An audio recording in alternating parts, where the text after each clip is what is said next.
Hello दोस्तों, आप सबको जय मसीह की। ये कोई रिकॉर्डेड वीडियो नहीं है, जस्ट एक थॉट मेरे दिल में आया था और मुझे लगा कि आपसे शेयर किया जाए। पूरा देखिए, आप आशीषित ज़रूर होगे। हम सब यूट्यूब पर रहते हैं, हमारे फेवरेट चैनल्स होते हैं यूट्यूब पर और हम उन्हें फॉलो करते हैं। वैसे ही मैं एक चैनल फॉलो कर रही थी यूट्यूब पे। उस चैनल का नाम है ऋतु ऑफिशियल यादव जी। तो उस चैनल पर मैंने देखा कि यादव जी का जो एक्सीडेंट था वो कुछ दिनों पहले हुआ था और उस एक्सीडेंट की वजह से उनका जो सर था स्कल में फ्रैक्चर हो गया और काफ़ी सारे ब्लड क्लॉट्स उसमें हो गए थे। तो इसलिए वो ज़िंदा तो थे पर कोमा में थे और डॉक्टर ने बोला कि आप इन्हें अभी घर पर ले जाओ, कुछ भी नहीं हो सकता है। तो उनकी जो बीवी थी उन्होंने काफ़ी उनकी सेवा की, मतलब काफ़ी एक नर्स से भी ज़्यादा उनका ख्याल रखा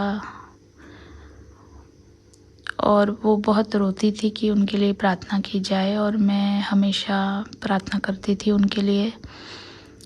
और उनके चैनल पर मैंने कई सारे इनकरेजिंग मैसेजेस भी डाले हैं।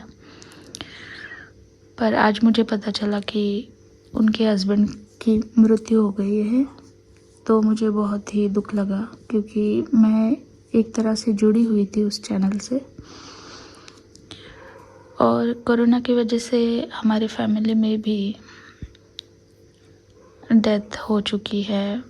हमने काफ़ी प्रार्थना की थी पर प्रार्थना का उत्तर हमें मिला नहीं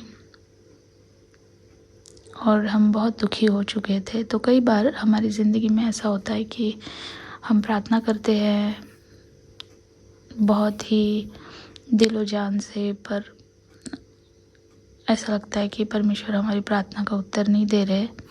तो मैं थोड़ा सा रिसर्च कर रही थी कि क्यों प्रार्थना का उत्तर नहीं मिलता है। और कुछ जगह पर मैंने देखा कि वहाँ पे लिखा था कि हमारा जो फेथ है वो कमज़ोर पड़ जाता है। दूसरी जगह ऐसा लिखा था कि हमारे अंदर सिन है, इसलिए हमारी प्रार्थना सुनी नहीं जाती है। और तीसरा जो जवाब मुझे मिला कि जो इंसान दुख में है, पीड़ा में है, वो खुद ही नहीं चाहता कि वो चंगा हो सके और वो खुदा से मांगता नहीं है, इसलिए उसे मिलता नहीं है। तो ये सारे व्यूज़ मैं पढ़ रही थी पर कुछ भी मुझे कन्विंसिंग नहीं लगा, मतलब दिल को छूने वाला जवाब मुझे नहीं लगा। और मैं इस बारे में सोच रही थी क्योंकि आज मैं बहुत ही इमोशनल हो चुकी हूँ। और हम इंसान हैं, हम भले ही प्रार्थना करते हैं, हम भी इमोशनल हो जाते हैं। तो परमेश्वर का एक वचन मेरे सामने आया, मैं आपको पढ़ के बताती हूँ। अगर आप भी इसी सिचुएशन में हो तो शायद ये वचन आपको कंफर्ट करेगा।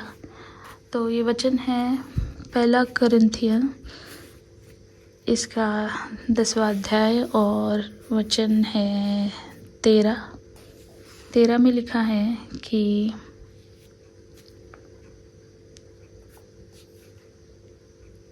He will also provide the way out, the means of escape to a landing place, that you may be capable and strong and powerful to bear up under it patiently। और उसके ऊपर लिखा है, यहाँ पे लिखा है, But God is faithful to His word to his compassionate nature, and he can be trusted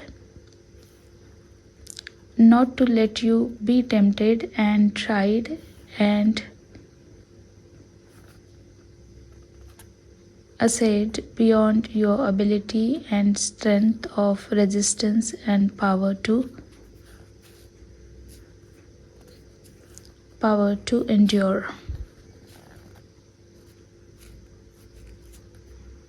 तो इसका मतलब ये होता है कि हिंदी में भी मैंने पढ़ा था इसे, आपके लिए हिंदी में भी मैं पढ़ के बताती हूँ। तो हिंदी में इसे लिखा था कि तुम किसी ऐसी परीक्षा में नहीं पड़े जो मनुष्य के सहन से बाहर है, और परमेश्वर सच्चा है, वह तुम्हें सामर्थ्य से बाहर परीक्षा में न पड़ने देगा।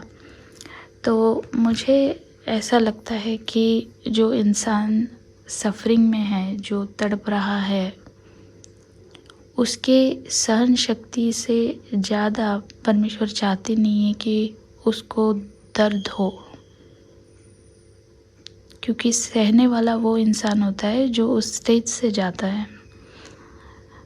तो उसके बेरेंस कैपेसिटी से ज़्यादा परमेश्वर नहीं चाहते कि वो बेर करे, इसलिए जितना वो सह सकता है उतना ही परमेश्वर उसे उस दौर से जाने के लिए स्ट्रेंथन करते हैं। पर उसकी सहन शक्ति से ज़्यादा अगर उसका पेन बढ़ सकता है तो उसके पहले ही परमेश्वर उसे ले जाते हैं। हमारे फैमिली में हमारे ब्रदर है, कज़िन ब्रदर, उनकी 2 वीक पहले डेथ हो चुकी है, क्योंकि वो बीमार थे और इतने ज़्यादा बीमार हो चुके थे कि उसे बाहर निकाला नहीं जा सकता था। तो मुझे आपको यही कहना है कि अगर आपके घर में किसी की डेथ हो चुकी हो, अनटाइमली डेथ भी आप कह सकते हो, तो इसका मतलब ये नहीं है कि उनमें पाप है या हमारी प्रार्थना में फेथ कम पड़ गया है। परमेश्वर नहीं चाहते कि वो इंसान बहुत पीड़ा में हो या बहुत दुख में हो उस तकलीफ़ की वजह से, और इसलिए वो उस इंसान को ले जाता है। तो हमें आशा है कि हम स्वर्ग में ज़रूर मिलेंगे, क्योंकि हमारे परमेश्वर ने उन्हें स्वर्ग में बहुत हिफाजत के साथ रखा है। आशा करती हूँ इस छोटी सी बात से आपको कंफर्ट मिले। अगर आप ऐसी सिचुएशन में हो तो आप सबको जय मसीह की।